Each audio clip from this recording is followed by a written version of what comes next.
All right, and we're live with another James and Jay Dissects The Walking Dead. Today we'll be talking about the second half of season 2.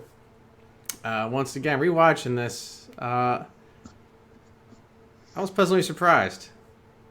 Definitely pleasantly surprised. I'm not sure why, looking back on it, I wasn't too fond of it, but rewatching everything, Kelsey and I Uh, were almost blown away again.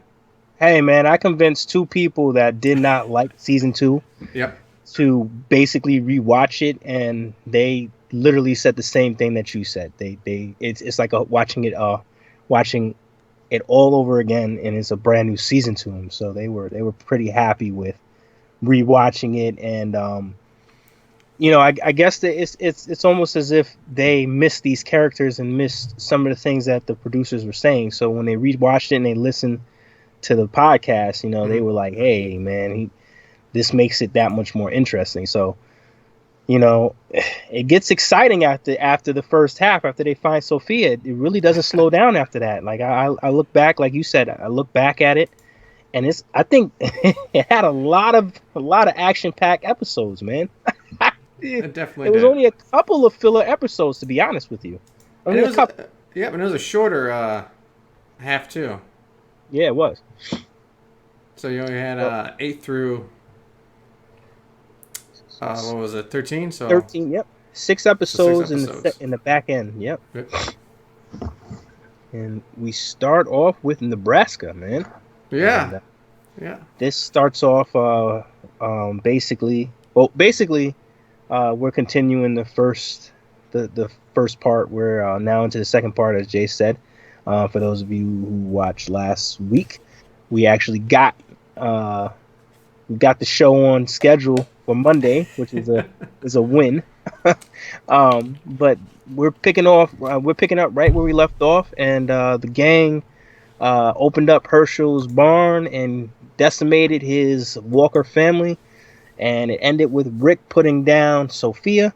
Mhm. And episode 8, Nebraska, jumps right into the moment after Rick shoots Sophia.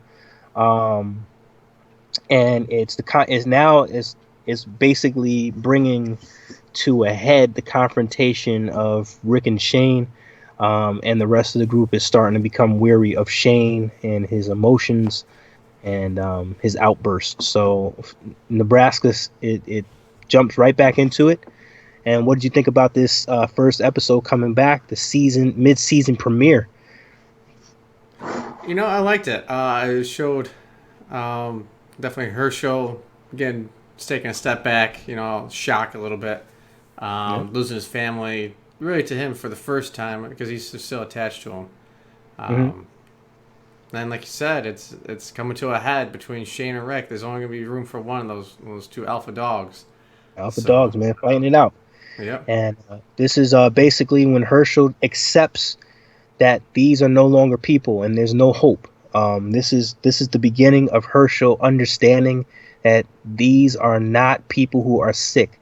Mm-hmm. These are something else in his mind, and hope has left Herschel in this episode, and he reverts back to being a drunk, Mm-hmm. and he goes to the local bar. Rick and Glenn are sent off to go find him and retrieve him and bring him back. Um, and uh, to they run into two members of another group, and I think this is the start of showing us that zombies are not the only threat. This whole season has been telling you, Yep. it's yeah, you got to pay attention to the zombies, but slowly, Kirkman and Darabont were trying to tell you that humans are starting to become a threat because Rick and the gang run into two men from a different group, and their intentions are to basically take over the farm. And Rick understands this, and They he they, basically uh, they is start out. slow playing them in the beginning. Yeah, Dave and Tony there. They start just kind of piecing everything together. Hey, I saw your vehicles out there. Not much stuff in there, so you guys aren't on the road. So you guys are set up somewhere. You guys look kind of yeah, clean, kind of healthy. What's yeah, going on? yeah. I just And kind of picking. Where are you? Oh, a farm. Ah, okay. And they even did the old McDonald had a farm. Yeah. Old McDonald had a farm. They You love know, those child little tunes, they Negan do. nowadays. Even They, Ronnie Mo and all of his. yeah, Um, they do. And it goes back to just showing you that Kirkman is a comic book writer, and mhm. he has different comics, and he has some comic for kids, and he likes to throw in little things like this, like Jay just said, a lot of nursery rhymes, and this was a prime example of it. Tony, Yep, and Dave saying, it's the innocence too. Like even like an innocent song like that, it's not innocent anymore.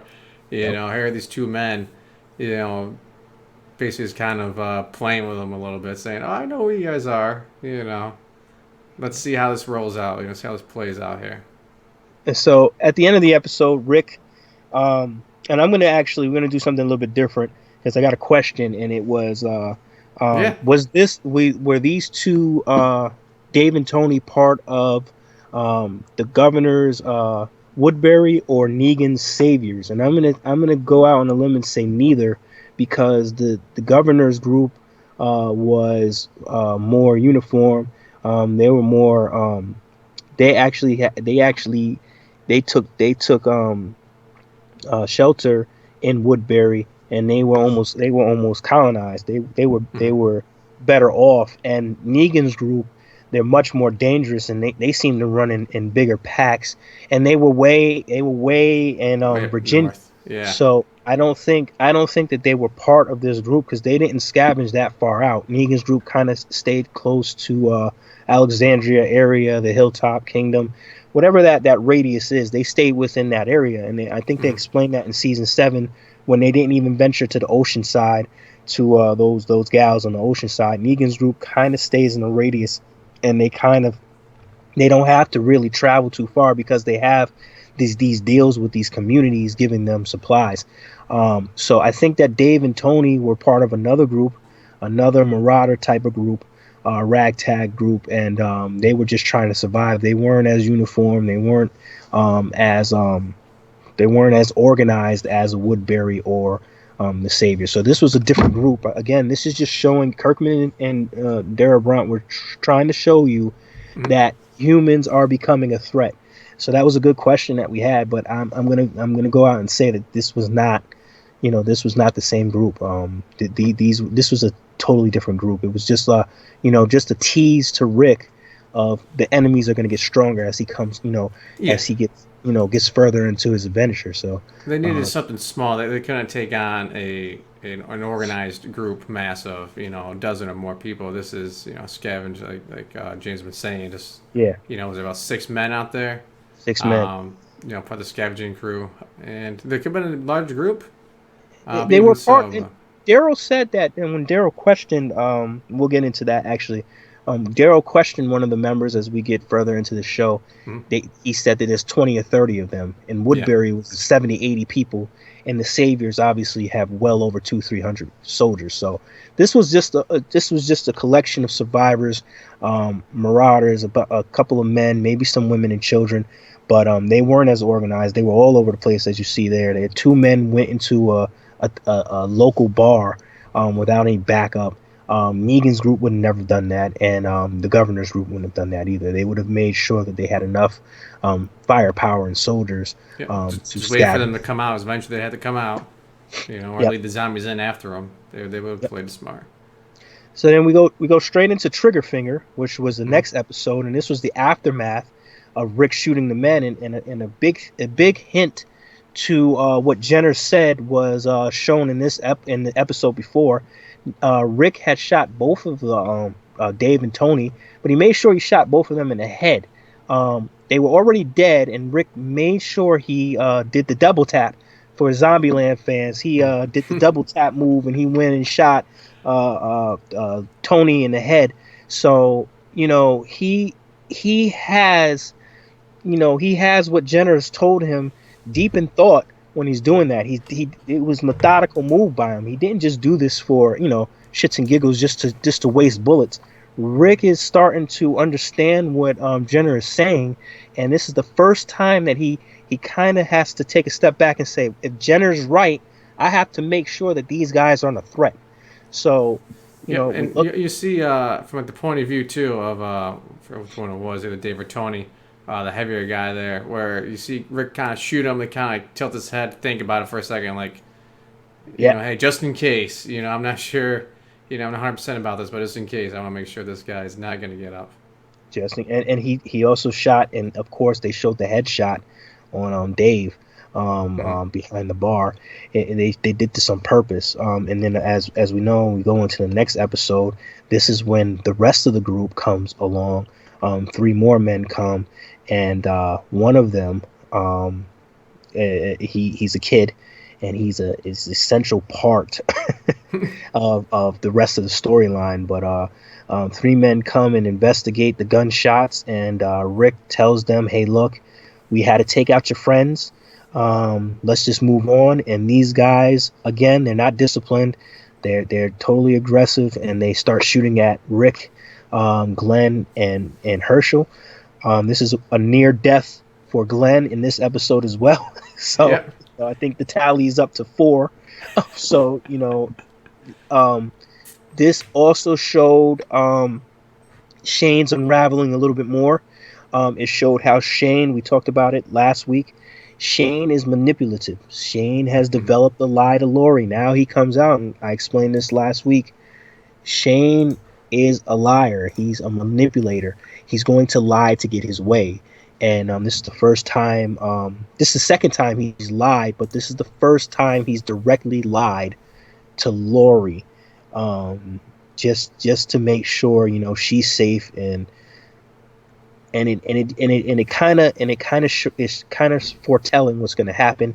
Um, the episode started off with Lori um, uh, going a little bit, getting too emotional, taking Maggie's car and flipping it over because she's looking at a map. I think just writing this This is character Jay's so favorite everyone part. hates her. I mean, has she done anything worthy? But, I just feel like every time something bad happens, it's her fault. Hey, I almost brought this car. Oh, look, Yeah. a map, a zombie. I'm Look, gonna go flip it now and wreck it. It's like, God, does she really have to look at the goddamn map while driving? There's nobody on the road. just go down the road. Follow straight. It's only one road back there. I know. So so we got a little bit of that. We got Beth again. Nebraska was an action-packed episode. This Hmm. episode was action-packed. Nebraska had the shootout. I mean, it wasn't so action-packed. It was more tension, but it ended with a little bit of an action scene with Rick shooting these guys. Triggerfinger had a lot of action. You had the shootout between Rick and the rest of Tony's group, and then you had Beth attempting suicide. You had a confrontation between Lori and Shane, when Lori was lied to by Shane and said that Rick had come back and he was safe. And then when he had to lure Lori back, he had to convince Lori to come back to the farm. Yeah. So when he pulled her back, he said, "Hey, look, they're fine, they're back," just to bring her back. And the reason being is she's carrying his child. That's how he feels. Oh, yeah. This is the mother of my child. I got to make sure she's fine because this is my baby she's carrying. He's not worried about Rick. So he No. brings her Yeah. back. No. No. If he ended up dead out there, like, whew, I Yeah, don't have to do it myself then. All yeah. right. And he brings her back, and of course Rick and the main part of the show is Rick, Glenn, and Herschel's confrontation with these new set of enemies, and it turns out they kill one. Herschel is a sure shot. He kills one in saving Glenn, um, and then they shoot another one. They shoot at another one, and they don't hit him, but it causes zombies to come from everywhere. It shows you that the group is disorganized because the guy left Randall on the roof to jump off and impale himself. Yeah. Jump down. All right. All right. How'd you get up there in the Somehow, first place, man? yeah. Jeez. How did he exactly? Why would he jump? The way he jumped down was just idiotic, and even his fall was comical. Like, how do you? It's like a pinball machine. Like, what the hell is wrong with you? Climb down a goddamn ladder. You had time. You're right. Who does a jump from a roof onto another building and completely misses and impales their leg? I mean, that was just stupid. So But But and, it starts bringing up the moral dilemma, though. In this new world where you had these people, they did draw first, so Yes. this isn't the Han Solo scene where they had to edit it or anything. They were drawing first, so he was, self defense to kill those two. But then you have Randall there. What do you do? Do you leave him there? Do you kill him? Do you bring him with you? And Rick just and pulls a trick. Well, figuratively speaking, and just rips his leg through the fence post. and this goes back to what we talked about last week too. Rick has yet to shed his skin of the past world. I mean, Rick is still the cop that wants to save everybody. Shane has not told. I mean, this is the first time Rick has killed a human being. You have to look at this. Even in episode 1, Rick didn't kill any of those robbers. In episode 1. Those fugitives that they were chasing in episode 1 that shot Rick, Shane killed those men in defense of Rick. If you remember, Rick he wasn't a good shot at all. He missed all of them. He got shot the first time in the vest. Shane shot the guy. The third guy came out of the truck, shot Rick. Shane killed him too. So Shane has already killed people. We haven't seen Rick kill a living human being yet. Shane has killed Shane killed Otis. Yeah. So now Shane has killed 3 people. So now Rick has yet to kill. This is the first time he's killed a human being, but he still has that I have to do the right thing about him. And he brings back Randall, and it causes a whole shitstorm after that. So it's like his decisions, he's making decisions, and he's has a moral compass to himself, and he's not really thinking about the new world and the new way to survive. And it irritates Shane to no end, even more so. So it's like he's looking at it as obviously Randall is just a burden. He's not going to help the team out at all. There's no way to say he's going to turn any good from this. We're going to patch this guy up, and then what? Now his friends are looking for him. So, and and in this episode, I mean, after this episode is over, you have the one of my favorite episodes during this season. One of them. There's like 6 in this season that I really like, and that was 18 Miles Out, because I remember watching the trailer. It was, Jay was over in my apartment watching the trailer with me, and that was the first time Rick and Shane got into a physical altercation. And they showed the trailer of Shane headbutting Rick, and we said, "Oh my God, what the fuck is going to happen here?" Yeah. They obviously have to fight. They start off the episode with Rick and Shane trying to escape a group of zombies, and Shane getting trapped inside of a bus. But before that, they show them looking at the cops. So whole different, everything that you want in an episode. You had a filler episode with the girls. It was Lori, Andrea, Maggie, and Beth. And then you had the guys in the second part of the episode. There were only 8 characters in this episode shown. Or actually, I'm sorry. Yeah, 8. There was Lori, Andrea, Beth, Maggie, and Patricia. And then you had the boys club, Rick, Shane, and Randall. So you only had 8 members of the cast shown in this episode. It was a filler episode, but it had tons of action in it. So you got the best of both worlds. And you showed the continuation of Beth trying to, committing suicide, failed attempt at suicide. And then you had the confrontation with Rick and Shane. And you also have, I would say, Andrea's confrontation there with Lori. And taking her stand. And this shows Andrea's complete transformation from a hopeless victim to a survivor. She now says, "Hey, look, you may not be part of this world, but that's your choice. Yeah. I didn't have this choice, but guess what? You get to have the choice that I didn't have. You have to choose whether you want to live or die." And Andrea made a good point. When Beth didn't cut herself far enough, Beth chose to live. And she tried to make Lori and Maggie see that. They only saw that she talked her into cutting herself in the first place. But in reality, Andrea convinced Beth to live. Yeah. to prove that she wanted to live, and Because you can't be that in limbo in this type of place. can't I be mean, in if you're in limbo at limbo, all. you're gonna Exactly, die. You know, you you're gonna have die. to have that urge to survive in And it's not zombie only you're gonna apocalypse. die, you're gonna get torn apart. Yeah, yeah, it's gonna be horrible. She would know. She watched her sister, Yeah, so so you're I gonna can't blame her for that. yeah. So but Lori and Maggie do, Oh and yeah. it was a great what am I looking for here? It was a great piece between Lori and Maggie. I mean Lori and Andrea. Mhm. Um, when they were talking, and Lori had again showing that she's just a clueless idiot. She told Andrea, another clueless idiot, but I actually side with Andrea in this part. Mhm. She told Andrea she lost so much. She's like, my husband came back from the dead. My boy was shot. What I've lost so much. And Mhm. Andrea turned and told her, "Are you fucking crazy? Yeah, you my have my everything. sister my sister died. Mhm. Carol's daughter died. Mhm. Maggie and Beth have lost their entire family. But you're sitting here. Your husband came back from the dead. Your son is okay. You got a baby on the way, a boyfriend. Yep. So Yep. I love she's that calling line. her A out. boyfriend? You Yeah. know, I was just like. So she called her out and said, Mhm. who are you to judge me?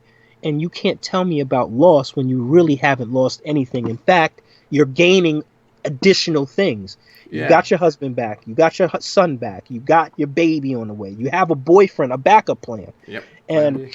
she's basically telling everybody, hey, look at Lori and look at this damsel in distress. There's a reason why people should hate Lori. And it's not because, you know, um, she's just an idiot. It's because she's trying to make the most gains for herself Mhm. in the show, and it's evident in this season. And Andrea actually called her out. And if you really focused on it, you can see that Lori's behind this whole love triangle confrontation between Rick and Shane. Um, and of course, in this episode, you know, Rick confronts Shane about sleeping with Lori.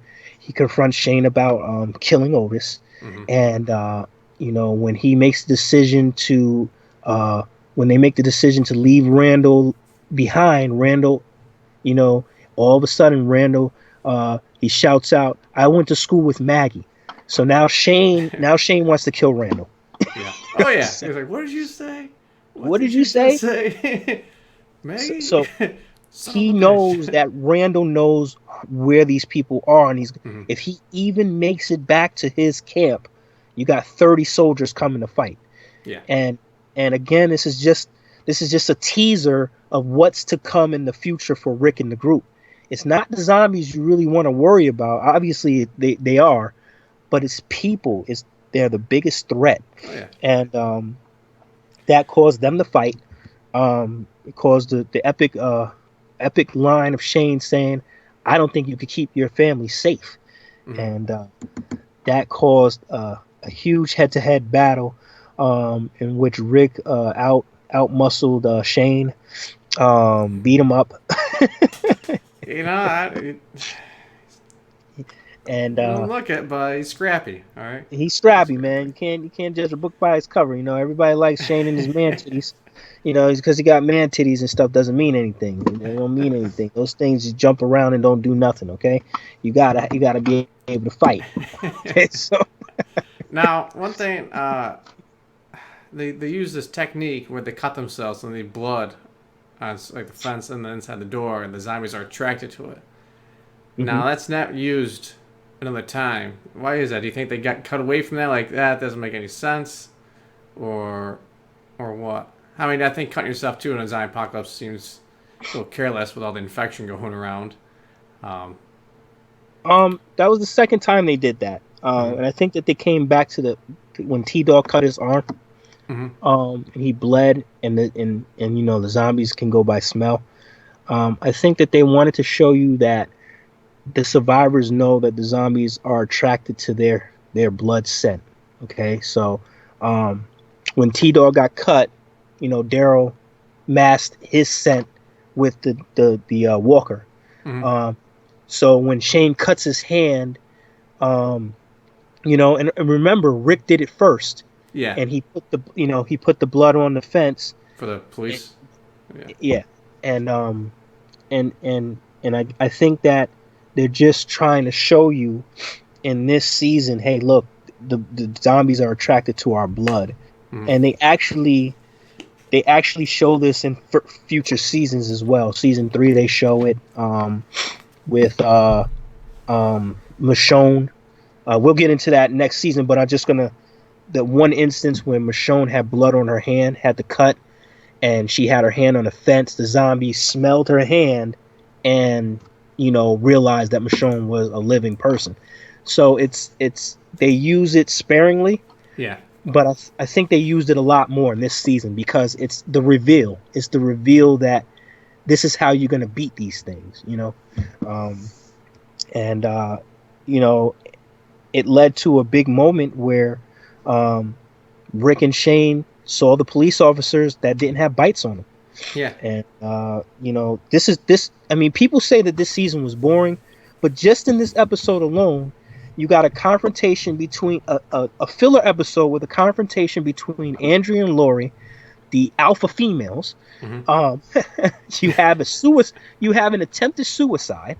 Okay, then you have the beginning of a confrontation between Rick and Shane with an incredible battle between Rick and Shane and zombies, an escape. You have the tension of Rick saying to Shane, "I know you fucked my wife." Yeah. Think about as a man, think about that. Hmm. So you have that. You have them bringing Randall back after Rick saves Shane and bringing Randall back, and Rick telling Shane, "Hey, look, it's my way or the highway. Hmm. That's my wife, my son, and my child." He told Shane this, even though Shane believes that that's his child. So imagine the emotions going through both of these men. You got Shane, you got the emotions of Rick, where his best friend has slept with his wife and impregnated her.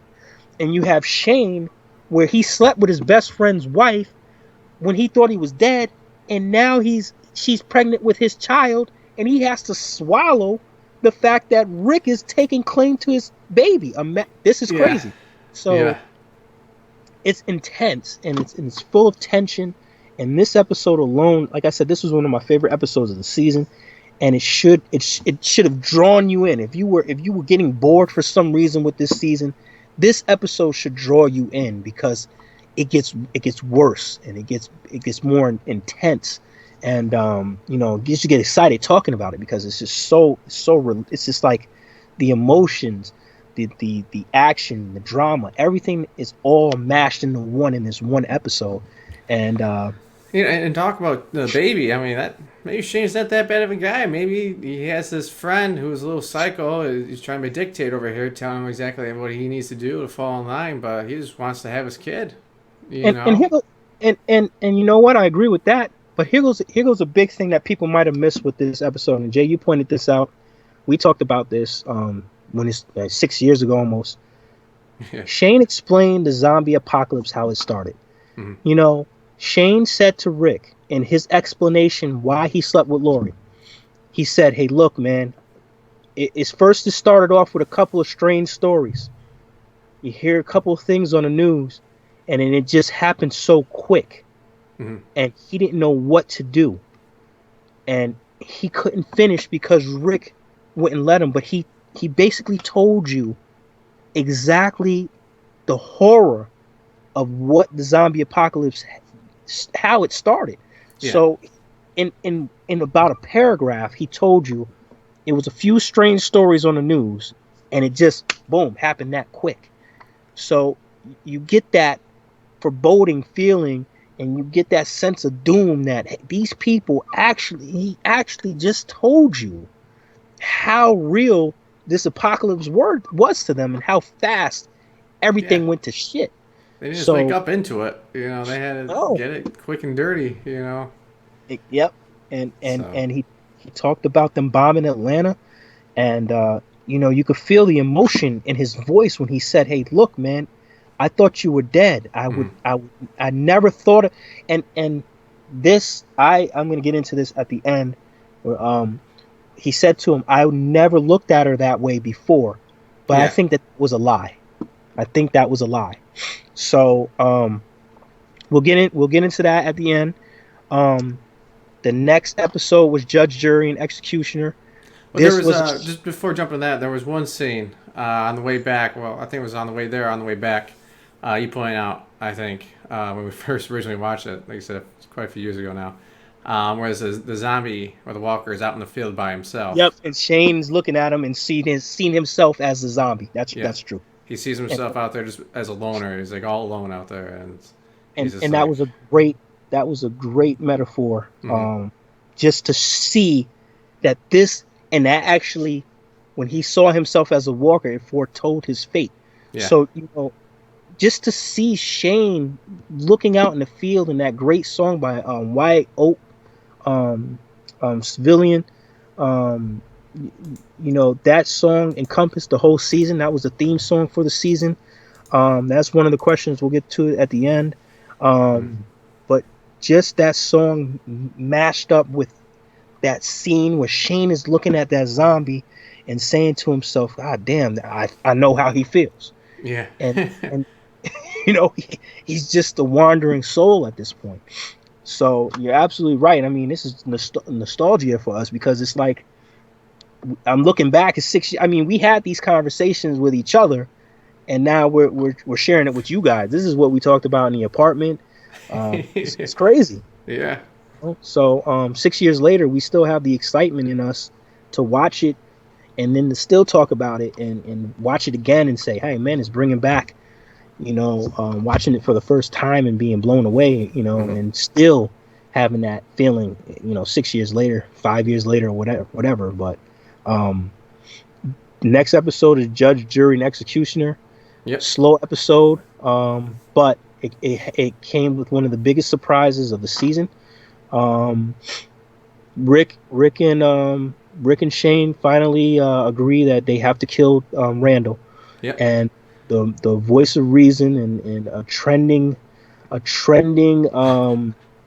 trending topic or trending what do you want to call it, Jay? A trend of moral voice or moral compasses of the group It start to spells show. doom. It Yeah, spells it doom. spells doom. Um, so Dale, who's been the voice of reason all year, all during this season, Mm-hmm. trying to alert the group to Shane being a villainous person. Um, Dale hears the plan of Shane and Rick to kill Randall, and he begs them to rethink this. Um, he's he's telling the group, he's given the chance to convince the group to side with him, not to kill Randall. And he goes to each and every group member, and he basically says to them, please, this is not the way we should live. We're still people. Who's to Mm-hmm. say this kid is going to go and tell on us? He's just a kid. And each and every one of the group members, with the exception of Andrea, disagree with Dale, and everybody thinks this boy should die. There's quite a few who are just like, I just don't care. I Daryl, just want to be done with it. Hershey. Carol's just like, why am I like? I didn't want this. I don't want this Yep, pressure. I don't want a man's life on my hands. I don't want yep, to deal with it. Whatever you guys choose to do it. I'm done. yeah. And this is kind of like Carol's coming out party too. If you start to see these people are starting to shed their skins Mm-hmm. and become survivors. So Dale can't convince the group, and they're sitting in the house. But before this happens, choices. So Kirkman and Darrell Brandt want to show you choices, and the choices you make will affect you. Mm-hmm. And the whole season was based on choices that these people made from the beginning of the episode where beginning of the season when Rick said he knew what Jenner said and he didn't share it with the group, to Shane, not killing Rick in the forest when he had the chance, to Shane killing Otis before Otis can tell him that Sophia's in the barn. Mm-hmm. Every choice has a consequence. So Carl, he was a pain in the ass this episode. Yeah. He was a pain in the ass the whole season. Yeah. He decides to go out into the woods with a gun, Once and again, I mean, how horrible of a mother can someone be? This is why you hate Lori too, because I she's mean, just like it could be bad in like today's day and age for a kid to go wandering off in the woods by themselves. I feel like CPS be wait, called on them, and they can't wait even a walk home second. from school. And Why now would it's you let your kid wander off in the woods when Sophia just got lost in the right. woods? It's a zombie apocalypse going on here. It's like, where is he? I don't know. He's playing out in the woods somewhere. It's like, are you Oh, kidding maybe he can me? find Sophia. Stupid. Jeez.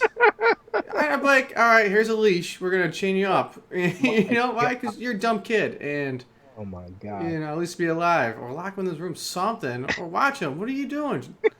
Or So, have him do chores with you. He can scrub the floor, or make lemonade, or whatever she was doing. oh my god. You Listen, know. so And this I felt this bad for kid, Chandler Riggs. I know he was a kid at the time, and he probably got a lot of crap for his he's still getting character. crap about season two. Yeah, but He's I like mean, 17 and getting crap about it, but yeah, he's he got to kind played of the let that part of slide a off. Yeah, he he wasn't played the writing part it. of a mischievous kid pretty well. Yeah, yeah. If he was playing annoying kid number one, nailed Oh, it. so Uh, yeah. he goes out into the swamp and he sees a zombie stuck in the mud. I'm actually gonna start saying Walker because somebody said they don't use zombie. I know. So Walker. sees a walker stuck in the It's politically stuck in correct in term. the mud, and he antagonizes it, Hmm. and the walker ends up getting free from the traps of the swamp, and it comes after Carl. Carl Yeah. does not shoot this walker. He makes it back to the farm. This is when the decision has been made to kill Randall. The only person who agreed with Dale was Andrea. Hmm. Um, she steps up when everybody turns their back on Dale. She steps up and says, "Dale is right," and it showed you hope. It gives you hope. Again, Kirkman wants you to have this hope. He's brilliant. He lures you in. He brings you in with hope. Oh, just when you start to think everything is out of control, there's some hope left. And they go into the barn and they go to kill Randall. Yeah. And of course, a meddling kid comes out again. You know. They told him to stay in the room, Jay. They said stay in the room. What is she doing? And she wants to bring another kid into this place, and she can't take care of that one. What Oh. the? Just as Rick is about to execute another person walker with this Colt Python, Rick.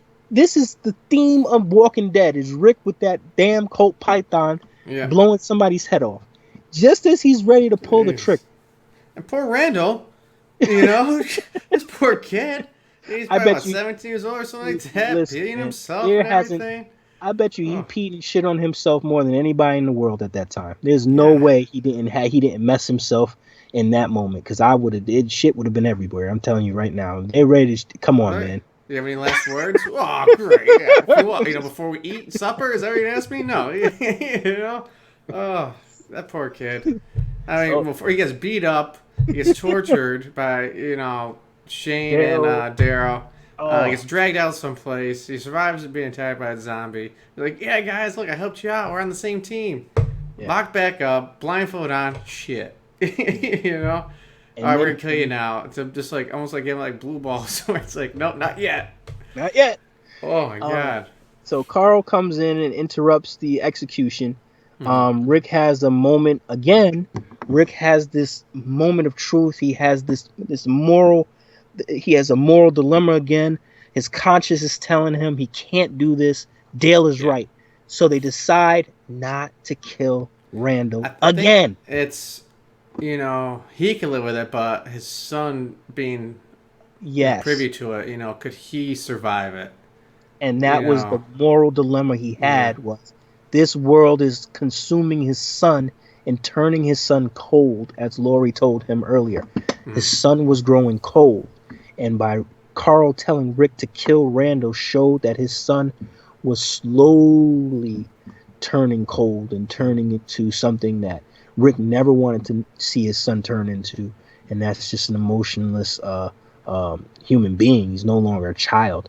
He's losing that innocence. So Rick saw that, and he decides to pull the plug on the execution. To everybody's joy. Um, Hmm.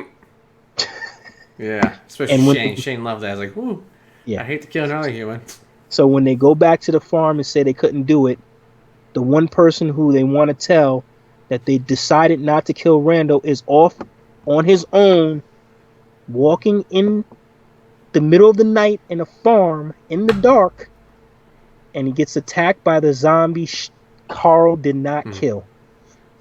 This was the biggest surprise death, I thought, in The Walking Dead to this point. Sophia was a surprise, but them killing Dale was a humongous surprise because it threw every comic book reader in the world. It threw a wrench in anything Oh we yeah, were thinking. yeah. He's around Because for a while. He's an integral part to relationships. Uh, and the reason why they killed him is because they switched showrunners, yeah. and he was very close friends with the showrunner, and he did not want to renew his contract. And at the last minute, after they scheduled to film this death scene, he had a change of heart, and he looked at it and said, I'm never going to make money like this again." He said it. Jeffrey Dumond Mm. is the character, and he said it. He went on an interview and said he had um, a change of heart, and it was just too late. And he realized, he said, I'm never going to make this money again, and I'm never going to have this experience. Mm-hmm. And he went to Kirkman and said, "Hey, please rewrite this scene. I'll do it. We can rewrite it where I don't get torn apart." And they saved me at the last minute. And Kirkman looked at him and said, "Hey, man, I think this was a great idea. I think that we're going to go forward with this." And Jeffrey Dumond couldn't talk him out of it. And Dale was killed by the zombie, ripped open. Um, and when he was suffering, Daryl stepped up, and instead of Rick pulling the trigger on one of their own, Daryl Yeah. became a leader, and That he was him asserting himself as a a peer. leader. You know. Yeah. His coming out party continues. So, Mm. you know, a lot of people who say they hate season two, if you love Daryl Dixon, you can't hate season two because this was Daryl's coming out party. Yeah. This whole season, Mm-hmm. um, and It's like, how obviously, awesome can we make him? You know, how much shit exactly. can we throw his way to have him survive? And he continued to get more and more awesome as the season went on. Mm-hmm. So, you look at this and you get the shock of the world where Dale is killed, and it sets up for the Pendulum episode, my favorite episode in the series, because this showed you um, the conclusion of the love triangle. Yeah. This showed you the finale of the confrontation between Rick and Shane. This was the season finale in my mind. This should have been the season finale because of how great it was. Shane and Rick go back to the farm after Dale is buried. Shane again, Rick tells Shane again, "Hey, we're gonna let Randall loose," and Mm-hmm. Shane doesn't like it. Well, And yeah. And then one of the turning points is going to throw it to my favorite character again, Lori, who was like, it'd be a good idea. I'm going to talk to Shane and get him all confused about his emotions. And kind of lead him on that exactly, I had the same emotions too. And it's exactly. just like, are you kidding me? I But forgot but what the this line this was, but it's something like, I'm sorry for the things you felt. You're not the only one. Something along those lines. It's and basically, it's her admitting to like having feelings for him. and we're I can't wait to get to the final episode because we're coming to why Lori did all this. There's a methodical reason why she did this. Mm-hmm. We talked about this last week, and we've been holding it, letting it simmer. But Lori was an asshole here. The number one asshole of the year goes to Lori Grimes. Yeah. She just continuously builds her resume with asshole of the year awards. She gets the asshole of the week. She gets the asshole of the season. Everything she's done is just assholish. And this thing that she does here is she sees that Rick and Shane again, even though they just buried the hatchet per se, and they used Dale's death to kind of bury the hatchet. And Rick gives this incredible speech at the Mm-hmm. beginning of the episode. Lori sees that their relationship is starting to teeter again. So what does she do? She kicks the relationship off the goddamn cliff. That's Yep. what she does. She takes her boot and kicks the shit off the cliff. The whole relationship goes down and dies because she goes to Shane when he's already pissed off that Rick is going to free this guy. Mm-hmm. And she tells him, I love you, Shane. There's nothing I could do about it, though, Shane. Do you understand what I'm saying? Yeah. It's not just you. I Yep. don't know whose baby this is. Wink, wink.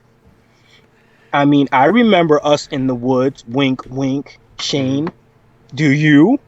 And then she like bent over a little bit and showed him her butt and stuff like that. And it's weird. You know, if you didn't see that part, that's in the uncut scenes. But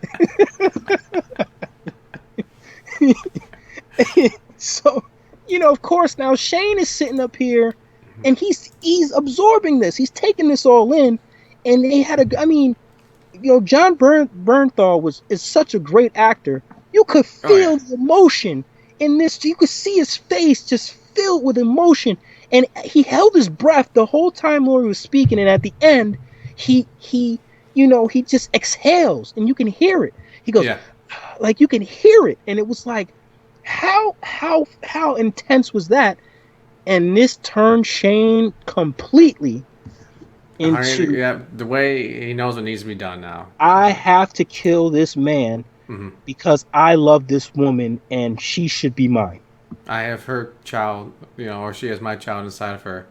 You know, I have to make this right. We can't live together. I can't live like this. I can't live watching Rick live my life, basically. Yeah. So he devises this plan. It starts off with testing Rick as the father. When Carl comes to him and talks to him about Dale, if you notice, you know, he says to Rick, when Carl talks to him, he shoos Carl away, but then he brings him back in, and he lets Carl explain the story, and he tells Carl, hey, I can't look after you. You stop trying to get yourself killed, man. and you know, and he goes to Rick, and he says, I think Carl wants to talk to his father. He wasn't talking to Rick. He was saying, I'm his father. Carl talked to me already because I think that's what he wanted. And you can see Rick is clearly thinking about Randall. And Andrea even told Rick at the beginning of the episode, if you don't want there to be drama on the farm, stop leaving. You know? I like that line too. Yeah. Yeah. And Rick was like, I have to make sure that every time I leave, all hell doesn't break loose. And Andrea, who I don't like, had one of my favorite lines, as Jay said, then maybe you should stop leaving. And it's like one of those like right to the chase, like her with right Lori. in his nuts. Like she kicked him in his balls, Jay. Yeah. She kicked him in his nuts. There's no comeback for that. You know, it's like, wow, you have a good point. Yeah. She dropped the mic, Jay. Right? Walks away. Walks away. You know, she pulled the Jay-Z on him. So, you know, so Shane says that again. Everything else, you know, freeing that prisoner is more important than Carl. He didn't even say your son. He said Carl. Yeah. And then Rick took it as it's my call, and you know, then of course Shane gives him back the gun, and you know, just before that, you know, him and Daryl had a moment where they became, you know, the bromance has started. Where he thanks him for doing the heavy lifting. And then Rick has an epiphany, and he goes and he talks to his son. He gives his son a great speech, and he says, you know, I wish that you could be a kid, but you can't. I have to understand this. I need you to protect yourself. Please take this gun. So again, Shane seals his fate by giving Rick the gun to give to Carl. So it's like you see the transition of events here. And then that led to Shane devising this plan to release Randall from the barn, to try to manipulate Randall into thinking that he wants to go back to his group with him. He snaps Randall's. This is where the difference is between Shane and Rick. Rick would have thought of a plan. Shane was kind of like, all right, get this guy out here, kill him. Get Rick out here, kill him. Done. Not like, I probably shouldn't lock that door behind me because that's kind of questionable. Exactly. He locked it back, and at the beginning of the episode, you saw Daryl bang the top windows of the barn. So they're sealed up. He sealed them off with the wood. He barricaded them. So automatically Daryl knows that Shane is lying. Yeah. Automatically, Rick knows that Shane is lying. So when they find that Randall slips the cuffs, Rick purposely sends everybody in the house. He says to Glenn and Daryl, "You guys go this way. I'm gonna go with this guy." He wasn't trying to talk him out of it. Rick was going to, instead of Shane killing him, this was Rick getting him away Hmm. so Rick can kill Shane. So, I think he also needed to know. yes. He thought, but I was like Rick still needs to be 110% here. Yeah, he You does. know. And it was the last chance for Shane. He Yeah. said that. Yeah. And Shane kept leading him further and further, and Rick knew that he had to kill him. So it comes to the point, my favorite part, maybe my favorite part in the series, my favorite scene in the whole series, and people are going to argue and say that's crazy. How can that be your favorite part? Oh, I don't In think I the know what scene you're talking about. in the moonlight, Yep. Yep. Where the two of them are standing there like they're that. standing there. But even before that, we'll get into that. Glenn and Daryl make the discovery of the Randall Walker, Yeah. The Randall Walker. and they kill Randall Walker. And Shane and Daryl says, something was wrong with Shane's story the whole time. They were walking in tandem. They've killed the Randall Walker, Yep. and he goes to Glenn. There's no bites on this thing. Yeah. And Glenn is he's not a scout. He's not a scavenger. He's not a tracker. And Daryl said, no, trust me. He got his neck broken. You see Randall's neck is all distorted. And he said, this is what killed him. There's no Yeah. bites on this thing. How is that possible? They go back to the house and say that. And what happens from the house? Carl's supposed to be upstairs. He gets out the house yet again. Oh God. 10th time in the season, Like, Carl has left the building. not only is there a bunch of walkers out there, but now you think that there's some kid out there with a gun trying to get revenge. And where's your freaking child, Lori? Oh, Lori. My God. Asshole of the year. So now comes my favorite part. In the moonlight, you have these two alpha males. You have Rick with his back turned in the moonlight, and you knew this was coming. And you have Shane there, two best friends. Mhm. And the biggest, you get the chills just saying it. The biggest moment in the show's history at this point, in my mind. And still, this was the biggest moment of the show to this point. I don't care about what Negan did to Glenn and Abraham. This, to me, was the most intense moment because you had the culminate, you had the conclusion of this confrontation. And Rick has said to Shane, hey, look, man, you got to do what you got to do. You got to do it to an unarmed man. And he tells him you can't live with it. And Shane spills his guts, and he tells him his plan. I saw that prisoner, and I snapped his neck, and blah, blah, blah, blah, blah. He doesn't know that the Randall Walker became Randall Walker. You know what I'm saying? So he's got this whole plan devised, and it was set up to fail anyways, because if he would have went back to the farm, everybody would have known it was a lie. So Shane didn't, like Jay said, Shane didn't think this through. Yeah. And he's hell bent on emotion. Instead of just shooting Rick there, he made the story up about busting his nose and all this other bullshit. He did not think it through, and he let his emotions take over, and Rick knew that. And Rick called him out and said, hey, look, man, you're going to have to kill an unarmed man. And just as Shane, is going to take, when Rick is talking him down and saying, hey, look, man, we're going to go back to the farm together. After Shane calls him a bad father and says this boy is weak and his wife's broken. Like his wife is broken, and he takes the knife and plunges it deep in his friend's chest, man. That was an emotional scene. Like I said, rewatching it, I felt like I had more emotions this time watching it than I did originally. That was the greatest scene in the series to me. And like I said, people can disagree all they want. I don't care. That was in my opinion, that was the greatest scene. It was the start of Rick becoming Rick. It was. This is his best friend. This is someone he loves and cares about. Ever since the opening scene where they're in the car together, just BSing. Here he is trying to cheer him up. Trying to make him happy, and then now here he is trying to kill him. Yeah. And that's gotta be heartbreaking to the guy.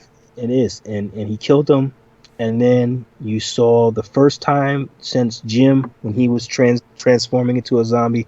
Mhm. You saw Shane going through the transformation into a walker. Him having the visions of complete cannibalism and walkers eating flesh. And then, of course, Shane becoming the walker. Carl, who left the house for the 10th time, um, putting Shane down with the gun that Shane gave him. Um, and the gunshot, attracts the mega herd. Yep. And So that was the second one. The first one was Shane, while getting stabbed, pulled the trigger. yeah, So that kind of aroused it, like brought everyone towards the farm. And that next one was just like just a beacon saying, "Oh, here they are." Dinner and bell even. and what a way to end the season with beside the dying fire. You had a complete zombie herd or a walker herd episode. This is for all the zombie fans. This is for Mm-hmm. the fans that grew up watching, Dawn of the Dead, when you have the zombies finally infiltrating the habitat. Night of the Living Dead, and they finally broke into the farmhouse. Dawn of the Dead, when they finally broke into the mall. Mall. Yeah. Day of the Dead, when they finally broke into the bunker. This was Kirkman's, paying homage to George Romero and saying, "This is it. They infiltrate the farm. It's too many of them. They completely overrun the farm. The group is split up. It leads to another great cliffhanger. They did the cliffhanger perfect in this sense. Andrea is separated from the group. The group is separated temporarily. You lose Jimmy, you lose Patricia in a zombie bloodbath or a walker bloodbath, the way it's supposed to be done. I love that with Jimmy in the RV also splat on the window. It's the way it's supposed to be done. That's the way to have a walker kill. Herschel's taking out walkers one by one. Daryl saves Carol. That's the beginning of their relationship. That's showing that they're gonna have this ultimate friendship. You got T-Dog, Lori, and Beth, and you got Maggie and Glenn finally telling Maggie he loves her. Yeah. You got Rick and Carl. Oh my God, it was incredible. And you got Glenn right on shotgun there and just blasting walkers in the head while the vehicle's going 25 miles per hour over bumps. Sure. The one thing that kind of irritates me about The Walking Dead, and I know that's blasphemy for me to say it, is everybody has 100% shooting, accuracy. They can't miss. Mm-hmm. I mean, they went shooting on the farm and they missed everything. I guess that one lesson taught these guys to shoot. They couldn't miss anything. Lori's shooting things left and right. Herschel, Daryl shooting things from the bike. Glenn is leaning out of a car window. It's crazy. And then Herschel's got the infinite ammo cheat code in. And infinite ammo in the shotgun that holds 12 shells, kills about 30 zombies. Carl shoots over Rick's shoulder and kills Shane. I mean, you gotta admit these guys have perfect shooting. You don't want it. This is why they can't be beat. Yeah. They never miss. So anyways, the group is separated. Andrea's thought to be dead because she saved Carol. And as she shot, that was funny. Or would they say that, Andrew, go get her? Yeah. She's dead. Let's go. She's dead. Let's go. You just send her in. Who was that? Lori too? Was that Lori telling her? That was Lori. Of course. Yeah. Hey, you go do it. I don't want to do it because I don't want to die. You go do it. Asshole move of the year. And if you see my son, tell him I'm looking for him because I haven't seen him for a while. Yeah. So. Of course, they survive. They're on the highway. They all get back together again, and that's when Rick reveals that he not only kills Shane, but that everybody's infected. Yeah. And this was Jenner's big secret to Rick, as everybody knows. And this was the way they ended the season. They started the season with a cliffhanger from season 1, and they ended with the reveal. And to me, that's how you do a cliffhanger without irritating the fans. That was perfectly done. And the way he said it and the way you felt, I mean, you had that feeling that maybe it was something like this, even if you didn't read the comics. You had that feeling that he was going to say something crazy like this because they were building up to it. Yeah. And just the reaction of the group, the mistrust that they had for Rick, Glenn stepping up and saying, "You can't keep secrets, man. I told the group about the walkers in the barn. You can't keep this from us. And Rick telling him basically to sit down and shut up. Yeah, What yeah. would that change? Mhm. I mean, There's and panic. There's more yeah, worries. Like nothing would have changed though. Yeah. yeah, and and then he's going, off by himself to, and he tells Lori what happens. And the biggest moment that Lori, the biggest asshole moment Lori had all year was Lori, basically when Rick says that he killed Shane and then Carl put him down. Lori completely rejecting Rick's, attempt to be comforted. Uh, I just com- didn't understand that. I was just like, what are you upset? Are you more upset like that he killed Shane, or are you we're, upset that we're your we're son had to so put him close. down? We're so close to that big. We're so close to why she did that. Jay, we're so close. And before we get into that, we got to talk about Andrea, how Mm. she ran away and then she's saved. That she's battling Yeah, walk yeah. after She must walk. have ran like a marathon and a half that Yeah, night because it was carrying the daylight.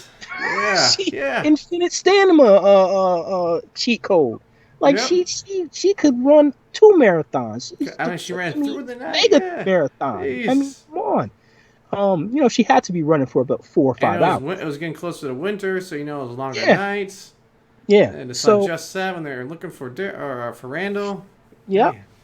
So she gets saved by a Mm-hmm. mysterious character we all grown to love is Michonne. Mm-hmm. They didn't announce that it was Michonne, but comic book readers knew it was Michonne with her two Yeah. pet walkers and her katana. Kind of hard to miss.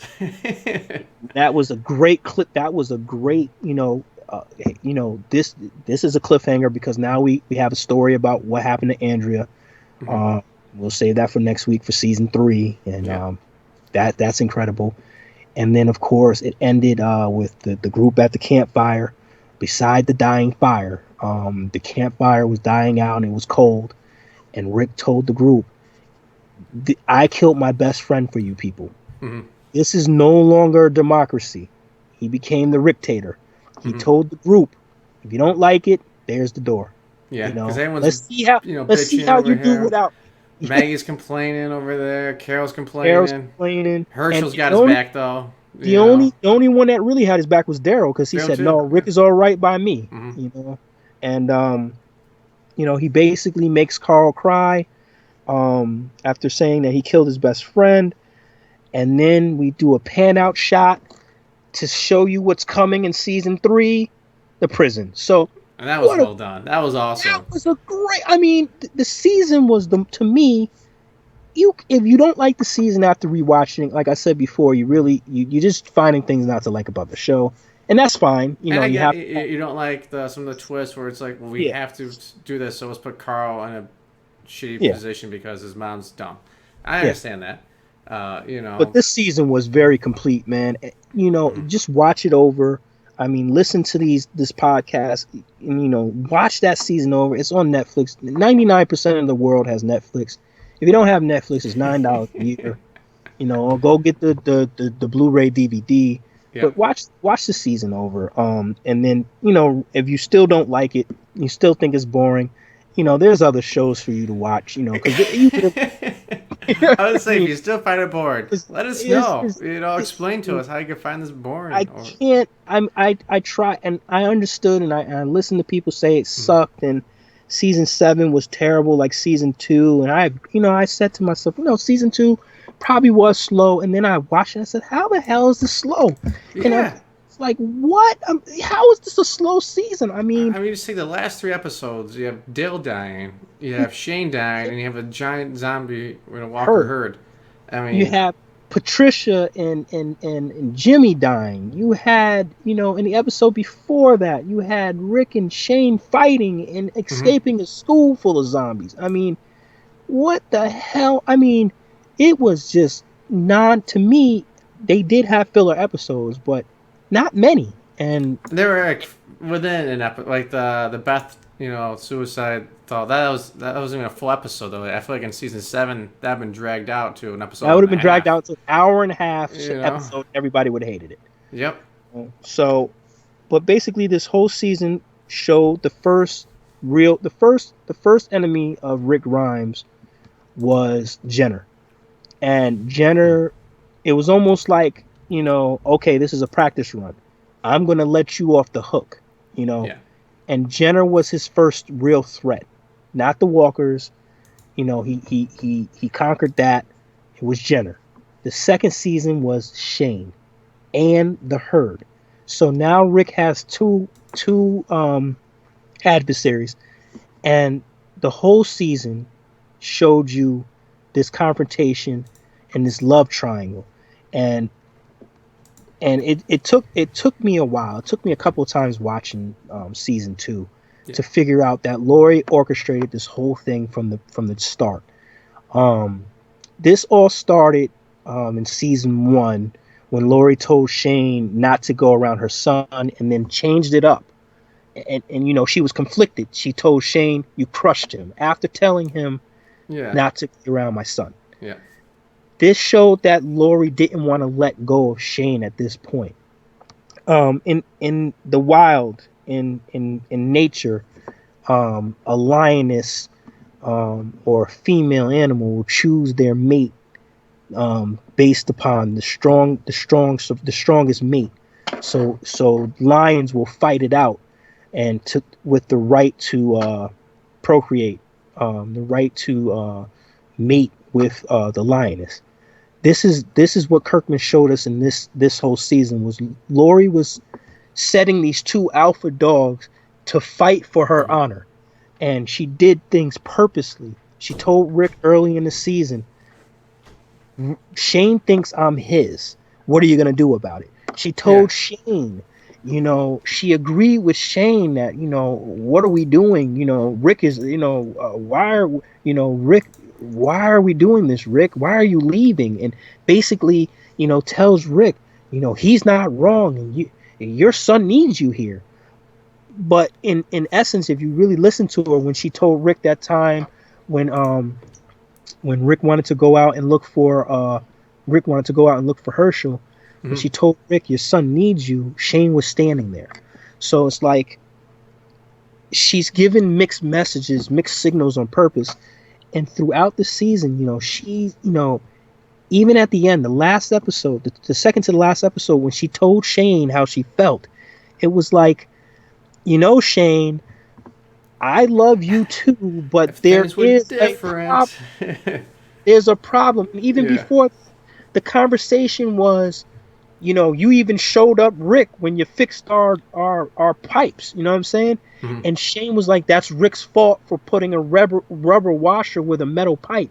So she's even bringing up that, she agreed with the things that he did before, Yeah. the shit hit the fan, and that she understood his ways before then. And then at the end, after she gets into Shane's head and causes him to go crazy, at the end of it all, she backs away from Rick because truly she even said it. Shane kept her safe. He did everything for her. Yeah. She spilled it with no fear. He went into Atlanta and pulled her and Carl out with no fear and no worries for himself. He did this for her and her son, and she could never repay him. She realized that savior was gone when Rick killed him. And she Mm-hmm. realized that he was the best bet for her survival. Her, Carl, and her unborn child. He was the best bet in her mind to keep them safe, not Rick. So when Rick reveals that he killed them, the first thing she asked Rick was, "Where's Shane?" And then Rick went on, and told the story. But when Mm-hmm. Rick revealed to her, when they walked off on their own and said, "I killed him. He tried to kill me. He wanted you, and he thought you were his, and I had to kill him." It broke her. It broke her heart, and it made her realize the only man that truly would do anything to keep them safe, not do anything for the group, do anything to just keep her baby, and Carl safe, is now dead. Yeah. You Yeah. know, that was who she wanted to be her mate. That was her pick. It wasn't Rick. The whole time she's getting them to fight, it was in the hopes that Shane would do what he needed to do. Do you And think she wanted to get pregnant just so she had an excuse to be protected by one of them? I think that the pregnancy caused her to want to be protected by Shane. Yeah. I think that when Shane gave her the speech after he brought her back to the house, when he lied to her, and he said, I wish Rick was dead because he can't survive. I saved your life, Lori. It's me. He's going out here and he's going on adventures. I'm here saving your life. I don't care about anything else but keeping you guys safe. That's when Lori decided, I'm going to give the speech to Shane in the hopes that he does the right thing by me, Carl, and the baby. And people will disagree and whatnot, but no, that's why Lori got mad. Yeah. She wouldn't have got mad. The wrong one died. Shit. Yeah, the wrong one died. The one that got away. You know that song? The one that got away. That was based on Lori and Shane. That's what it was. So, look back at it and you'll see what I'm talking about. That answers your question.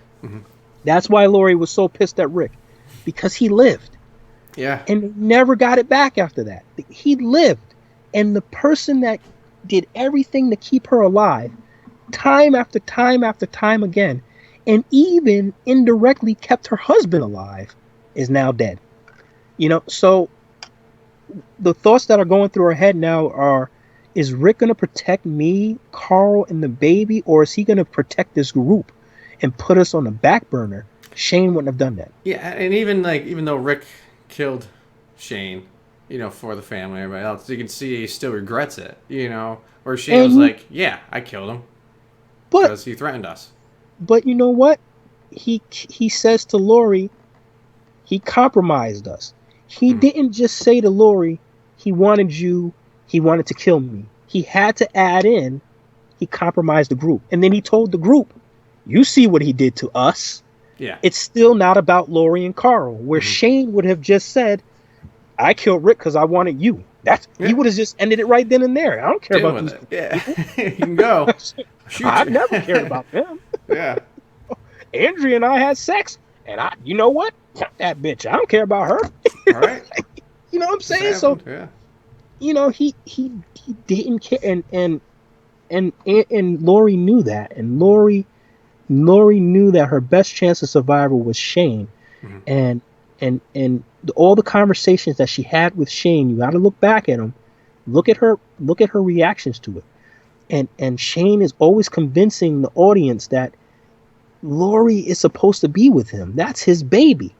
He sat down with her and told her, and it's just, it was just an unbelievable job by Kirkman to show that, and to have the audience question why Lori was rejecting Rick, because the whole season he was showing you why. He was telling you, this is why she's doing it, because it's survival of the fittest. It's going back to primitive nature. What do you think the animals do? Do you think the animals pick the one that likes everybody else? No, the animals pick the one that beats the other one up. Yeah. What they do. I was going to make sure you keep living on. Yeah. As a kid. Yeah, so, it was a great season, man. Oh, yeah. And when we first talked about doing this as a split season, I wanted to do, a couple of people said, why don't you guys do it as a full segment instead of splitting it? And I actually had more fun doing it split this way, because I really, really got to go back and watch this season, and it just it blew me away because of how great it was. And it was a lot of fun just being able to say, okay, 1 week we're going to do 1 through 7, and in the second week we're going to finish it off. And it's just exciting. And these episodes that we're doing are, getting close to an hour and a half mark. So if we try to do a 3-hour marathon, it'd be a little bit tough. Yeah, that's a long time, keep man. our interest and everybody else's interest. But yeah, so that way you can watch the episodes and then study them. You can go through the comics and study those. Speaking of comics, there wasn't too much after the barn opening in the comics. No, there wasn't. The only thing that was left was the prison reveal, and because remember, Shane had already died. Dale is still alive. Dale is still alive, so that's different. Shane is still alive and then dies. That's different. Sophia, Tony, Dave. Sophia is still alive. Tony and Dave aren't in it. Randall isn't in there. Yeah. That's a big difference. Randall's not in there. Beth isn't even in the comics, so her trying to kill herself is a big difference. Otis is still alive. Otis is still alive. Different, like, almost like way different character though. So it's He is. just by name. Yeah, Tyrese is in season is in the comics at this point. He's not in the he's not in the show yet. It's a lot. So it's a lot of differences, but a lot of it ended with the barn being open, and obviously they extended season 2 past that. So I'm grateful for it because they gave you a lot more. Oh yeah, I mean this Shane character, he needed to be fleshed out more, and that was I think Kirkman was grateful to have this second opportunity to explore him in a different medium, obviously, but to develop him more. And I also like how he remixed it and killed off Dale. That was a great shocker to me, and that's why you have hope. And I think that's why everybody got bothered by the cliffhanger that was a comic book fan, because they could have still killed Abraham and had everybody think that was the remix. That was the change, and then come back in season 7 premiere and kill Glenn. Yep. And everybody would have been like, "What the hell?" That would have been. They could have done like the whole episode. Like even it was through like half the episode before I just found out who died, because it was like, "Oh, here's Rick now." Then here's like leading up to like what he actually saw. And or actually just show him pick Abraham. Why not just show him pick Abraham and then have 2 of those deaths in the premiere? Yeah. He's going to kill Abraham, but you don't know he's going to kill Glenn. You know what I'm saying? And then Rick would just be like covered in blood, so like, oh, that's obviously Abraham's blood. He didn't kill somebody else. And then like halfway through, you're like, holy shit, he did kill somebody else, and it was Glenn. They did it. They did that whole episode perfect, and it was set up to be perfect. If they showed them picking Abraham, they still could have did the episode the same exact way. Yeah, the same exact way. And that's what irritated me, especially looking back at season 2 and all the cliffhangers they had from season 1 to season 2 and season 2 to season 3. They did not irritate the fans by the way they did these cliffhangers. No. Like, they're brilliant with it. But nope, they wanted to purposely irritate you. I don't care what they say. They could say, oh, we didn't do this. We did this for the story. No. They did it for a ratings grab. And it backfired because it wasn't the most watched episode in the series. Yeah. It was second most because they irritated the fans. They had a chance to make it, like I said, 20 to 25 million viewers should have been watching this show after that cliffhanger if they did it the right way. Yeah, they should have been like, wow, this Negan is an asshole. I have to see what else is he going to do. Now, and that's after everybody talked about it all summer long. Yeah. It's a disappointment it is to not have the most watched episode in the series history with everybody talking about it. It should have been the most watched episode by far. But they messed up, and Kirkman admitted that, and that's why he said we're never going to do a cliffhanger again. He said it. So season 7 won't end on a cliffhanger. We got the point from the fans. You kind of screwed that up. You took a chance. It was almost like it was a Hail Mary, and it fell short of the end zone. So it's like that's like a Hail Mary being up. You just nail it out the clock. Like, I was just throw it up. All right, pick 6, game over. Exactly. You lost. It's completely unneeded. Disappointment, but we'll cover that if we ever do a full season 6. Maybe we'll do a full season 6. We'll do a full. We'll get there, and that'll be at the end of this. That'll be at the end of the season 7.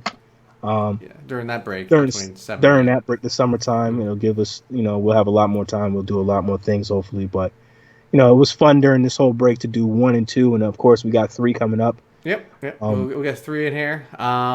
And then we'll see what's left. We might take a week off before the new season comes up, so we might do a preview / expectations of the season. Yep. I tell you what, now we're getting into the seasons that this was my least favorite season, was season 3. And, I got to go back and watch. Now, I'm telling you, it was my least favorite season. And I got to go back and watch it, and I found things about it that made me like the season more. It's still... in my mind, and season 7 is not over yet, but if you want to compare season 7 to a bad season or Fear the Walking Dead, it would be season 3. Because this is the season that they kind of screwed up the second biggest villain in the comic book series, and they didn't do him justice the way they should have done him justice, and it was because they had a transitional phase between writers, and it showed. Yeah. But it didn't take away that it was still a good. It was still a great show at this point, and it was still a good season. You can still go back and watch it and say, you know what, I like it. We're going to. So if you watch this now, catch up before our next episode. Send in some questions and we'll try to get to them. Yeah, definitely. Actually, are there any questions before we wrap up? I answered two of them. Yeah. And then we had one more question, and the question was, I'm reading it now. It said, obviously, you guys said you're talking about season 2 and in the second part of season 2. Mm-hmm. And then you're going to talk about season 3 and the second part of season 3. What were your expectations for season 3, if you can remember them? All about the prison. I think by this time I've had the compendiums. I was reading through it, so I knew what was kind of going to happen. Mm-hmm. So it was all about, how they're going to do the prisons, and then you got the governor coming in, and what's he going to look like? Mm-hmm. So it was all about those two, the big overview picture. Mine was the same, and then Michonne. Michonne, yeah. And then obviously how Rick was going to morph into this new, Rick Tater character. No more democracy. A hardened Rick Grimes. Obviously the prison, like Jay said. Obviously the governor. When they showed the trailer for season 3, and he came out, and it was David Morrissey, and this is a monstrosity of a man compared to the governor in the comic books, and David Morrissey's like 6'4". Yeah. And I saw him, and he's welcome to Woodbury, and you heard it, and it was just like it kind of threw you off a little bit because welcome to Woodbury, and it was like, that's not the character. That's not the damn governor. Like, the governor's a Mexican Irish American guy. Like, this guy Fu Manchu. Fu Manchu mustache, and they purposely made him this way, and they kept striving that he got his lineage from his mother, who was Mexican American. So it was like when we see the governor, we're like, wow, this is different. Yeah. And then of course Andrea and Michonne, and then of course Rick in the prison. And then they kind of did a little bit of camera trickery where they showed the confrontation with Rick and the governor, coming about, and they didn't show you Tyrese at this point. So that was another guy we were looking forward to seeing, was Tyrese. Yeah, I wanted to see Tyrese because he was already in the comics. Right-hand man, that was his buddy. Yep. That's like Daryl right there. Yep. So see how they can play him. We're not even sure if he was going to bring him in or not. Right? Wait, are they going to say T-Dog's Tyrese now? Yeah, what? I didn't know that. I thought that was what they were going to do. But to answer that question, my expectations were very high because, again, season 2 left you with high expectations for season 3. Yeah. You can't have high expectations if the season is a crap. Yeah. If it sucks. You just got to think with the last 2 episodes. The last 2 episodes are insane. Like, I feel like if I did nothing with the comics and I was watching, like, the exchange between Rick and Shane, you're probably like, oh, they're going to get together. They're going to be buddies. They're going to keep going on. And all of a sudden, you see this guy stab his best friends, like, holy shit. Yeah. And then all of a sudden, you get these herd of zombie walkers coming through, and whew, like, how do you not have high expectations? And that's the thing. When you watch Fear of the Walking Dead season 1, you didn't have high expectations for season 2 because it was so bad. You had your expectations were low, and you basically were wondering if they're going to cancel the show. Yeah.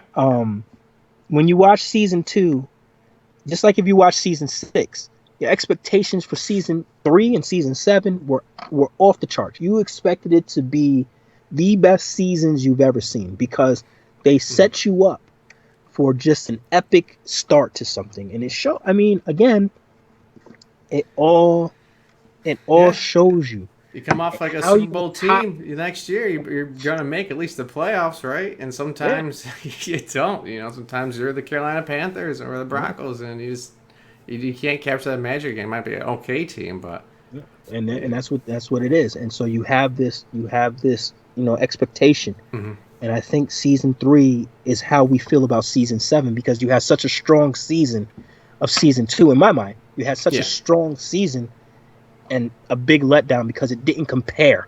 And again, granted, they had a writer, a transition with writers and producers, so it was. Yeah. But we'll talk about that more We'll once talk we about that next week. get into it. Yeah. But man, I hope you enjoyed these last 2 episodes. I did. I enjoyed going back watching season 2, and I did. I will admit I did enjoy going back watching season 3. I still stand by that it was to me, kind of a slow Mhm. season. Not even slow season. It was an incomplete season. Yeah. And, Yeah. it was my least favorite of the 6 so far. Can't count 7 yet because it's not done. So of the 6 seasons that we've had completed, season 3 was probably my least favorite. But again, I rewatched it, and It's it better than what you it's thought it was. is a lot better. And a lot of shows can't compare with The Walking Dead. Yeah. Even its bad season was better than a Good lot of point. these other Good shows, point. man. So But yeah, so if you're watching this now, and sometime in January still, we'll be on next week.